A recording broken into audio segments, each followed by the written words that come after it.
Isang gabi na dapat puno ng musika, sayaw, pagkain at selebrasyon ang nauwi sa trahedya. Sa gitna ng libo-libong tao sa Salsa on St. Clair Festival sa Toronto, 2 lalaki ang napatay at 5 pa ang nasugatan matapos ang pamamaril nung Sabado ng gabi. Sa isang iglap, ang isang festival na simbolo ng kultura at community ay naging crime scene.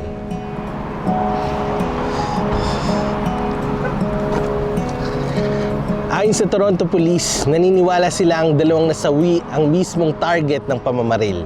Pero sa gitna ng putukan, 5 pang ibang tao ang tinamaan, kabilang ang mga inosenteng bystanders na dumalo lang para magsaya. Kasabay nito, sinabi rin ng pulis na 3 magkakahiwalay na shooting incidents ang kanilang iniimbestigahan mula noong weekend, habang sinusuri kung may anumang koneksyon ang mga ito.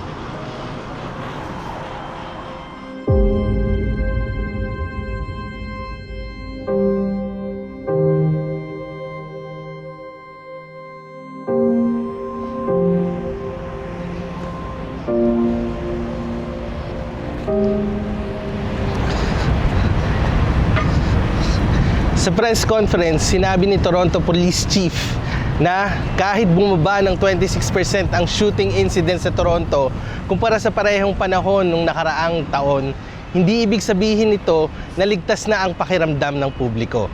Ang sabi niya, mahalaga ang statistics, pero kapag may putukan sa isang malaking festival at matao, ang unang mawawala ay ang pakiramdam ng security. Dahil dito, muling nananawagan ang police chief sa federal government para sa pagbabago ng batas. Isa sa mga gusto niyang pag-aralan ay ang mas mabigat na parusa para sa sino mang magpaputok ng baril sa isang mataong pampublikong lugar. Kapag may namatay bilang resulta, para sa kanya, dapat mas malinaw ang mensahe na walang puwang ang ganitong klase ng karahasan sa mga pampublikong pagtitipon.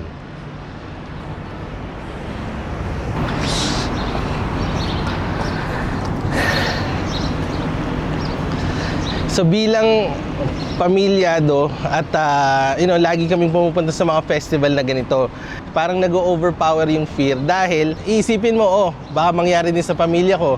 And ngayon, ang daming festival na upcoming. May Taste of Manila, street festival din yon. Tapos may Taste of Danforth. Like mapapaisip ka kung worth it pa bang pumunta and or magstay na lang sa bahay. At same day na nangyari ang krimen na to, sa kabilang side naman ng Toronto, sa Rebel Nightclub, yung nahuli nila na perpetrator, na suspect, is out on bail. Ito yung mga catch and release. And itong mga kriminal patuloy na gumagawa ng krimen.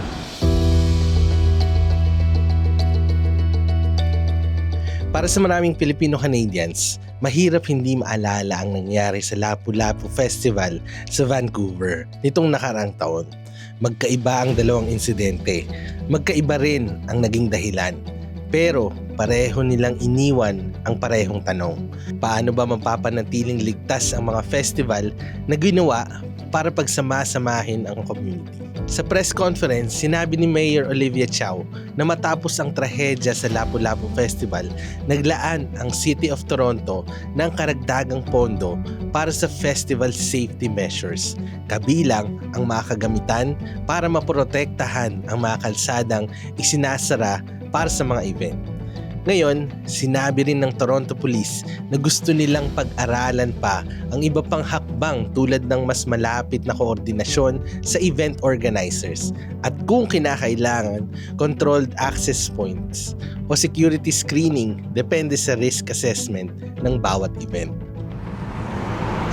May isa pang mahalagang detalye na ibinahagi ang Toronto Police.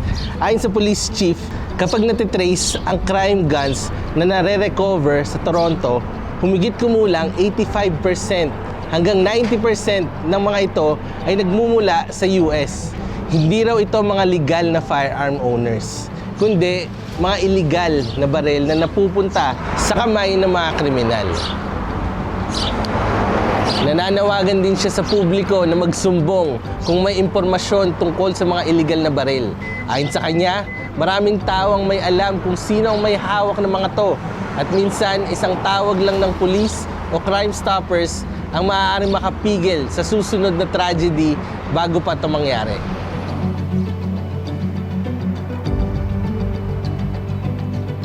At ngayong may tools na tayo katulad ng AI, ito naman ang sabi niya. The strongest security strategies are often the least visible.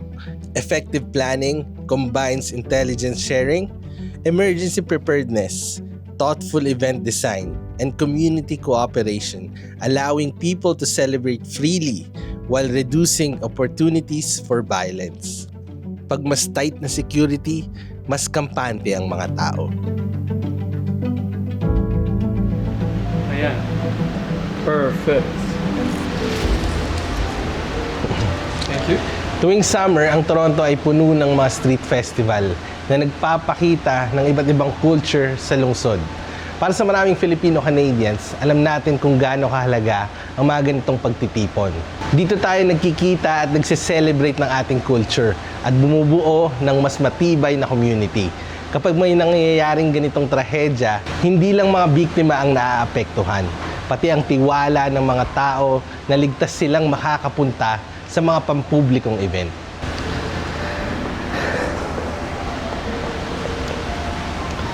Magkaiba ang nangyari sa Lapu-Lapu Festival at sa Salsa on St. Clair Festival.